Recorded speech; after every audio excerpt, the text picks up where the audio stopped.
If you spend any amount of time online, you've probably seen someone saying criticizing Israel and its war isn't anti-Semitic, and that freedom of speech protects anti-Israel speech. Politicians, law enforcement, and leaders use that logic to allow anti-Israel protests in Canada all the time. And you know what? That first part's actually true. Criticizing Israel or opposing a war isn't anti-Semitic, but there's something people conveniently leave out of that conversation. Freedom of speech only works if a society is also committed to truth. Without that, it stops being freedom of speech and turns into something else entirely: propaganda, conspiracy, and incitement. First, let's clear up something about freedom of speech. Canada does not have American-style freedom of speech. What we have is freedom of expression under the Charter, and it exists alongside laws against hate speech, harassment, and incitement. So the idea that you can say literally anything and hide behind freedom of speech, that's not actually how Canadian law works.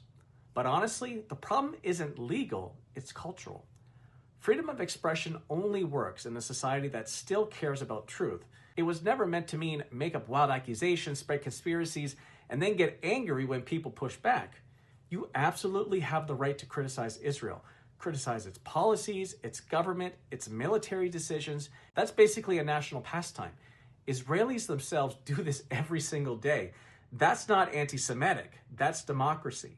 But saying things like Israel loves killing babies, it's a national sport, or Israel is a Zionist supremacist project bent on taking over the entire Middle East, that's not policy criticism, it's demonization. When podcasters and pundits push conspiracies that Israel is behind every social ill around the world, words like that don't exist in a vacuum.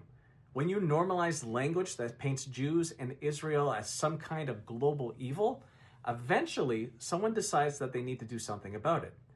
That's how you get synagogues being shot at in Canada. So no, the problem isn't criticism of Israel. The problem is pretending that lies and hatred are just another form of free speech.